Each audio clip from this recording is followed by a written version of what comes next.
Okay, let's unpack this. Imagine your Kesser and Steen, right? Yep. You're carefully making cider, aiming for Tante Green's vinegar. You want uh, that perfect tang, that unique character. Consistency. Exactly. But then you see them tiny, annoying fruit flies buzzing around. Now, most of us just swat them away, just a nuisance. Yeah. But what if these little guys are doing way more, actually changing the game for your vinegar? Well, that's what's so fascinating here because, yeah, the end liquid might still technically be vinegar, but the path it took to get there and really the quality, that could be completely different. So today, we're really digging into why these tiny flies, often just dismissed, can be these unexpected saboteurs and how they kind of challenge our idea of what the same result even means for a maker. Right. And it gets really interesting when you think about why they're there. We see them near like fermenting stuff or rotting food. That scent, yeah, they're drawn to it. But they're not just sniffing around, are they? What are they doing? No, not at all. And that really begs the question, what are they bringing with them? Fruit flies, sometimes called vinegar flies, actually they don't drink the alcohol. Instead, think of them as tiny, invisible delivery trucks. Delivery truck, okay. Yeah, carrying yeast, sure, but crucially, acetic acid bacteria. On their feet, on their bodies, these are the specific bacteria that turn alcohol into acetic acid, into vinegar. They're just naturally out there where fruit juice is exposed.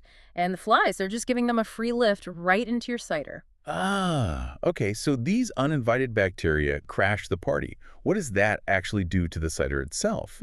Normally, you've got yeast doing its thing, sugar to alcohol, and CO2. That's stage one. Right, the primary fermentation. But then these acetic acid bacteria arrive thanks to the flies. Yeah. They don't just join in, they sort of hijack the process. Precisely. Hijack's a good word. See, acetic acid bacteria, they need oxygen. So they set up shop right at the surface where the liquid meets the air. And there, they start converting that ethanol, the alcohol the yeast made, into acetic acid and water. The chemistry is, well, it looks simple on paper. CH eros plus CO plus euros gives you CH plus HO, but the impact, huge. It's what sours wine, and it fundamentally changes the liquid's character, away from maybe what you first intended. Okay, but wait. If Kesser and Steen want vinegar, isn't making it sour good? I mean, the result looks the same, doesn't it? It's sour, it's vinegar. That's the key question, isn't it? And if you're someone like Kesser and Steen, focusing on quality, maybe using specific fruits, the difference is control and predictability. Control. How so? When flies bring the bacteria, it's totally random. It's nature, raw, and uncontrolled. Think of it like a potluck where everyone brings something wild and maybe slightly off. Oh, okay. I get that. This randomness, it can mean uneven souring, maybe too much acid, or just off flavors, things you didn't plan for. And worse, other unwanted microbes can hitch that same ride on the fly, messing up the taste, compromising the quality you wanted from those good fruits. Ah, so it's not just any vinegar, it's potentially a flawed vinegar. Exactly. Compare that to deliberately adding a vinegar mother. Right, the established culture. Yes, that's a stable, known colony of the right bacteria. It works predictably. It creates a harmonious, expected flavor. It's a controlled culture versus a wild card. A symphony versus, I don't know, chaotic street noise. Okay, that makes a lot of sense.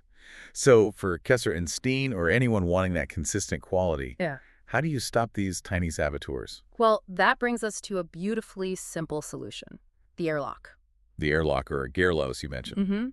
Its genius is simple. It lets the CO2 from the yeast escape out, but it stops oxygen, and critically, it stops things coming in, like fruit flies and those hitchhiking acetic acid bacteria. So it seals the environment. Pretty much. It keeps things anaerobic, letting the yeast dominate that first stage. It ensures that you, the maker, get to decide if and when you introduce the vinegar bacteria. You maintain control over the final character, the quality, no random interference. Wow, what a deep dive. It really shows how those tiny fruit flies, they're so much more than just pests. They're literally agents of uncontrolled chemical change, and they can seriously impact the quality, the very essence of what you're trying to make. Absolutely, and it leaves you with a thought, doesn't it? How much do we really control the subtle things happening around us, and what could we gain maybe not just in making vinegar, but in anything we craft or pursue by paying closer attention to those tiny variables, by choosing deliberate action over, well, random chance. Okay, let's unpack this. Imagine you're Kesser and Steen, right? Yep. You're carefully making cider,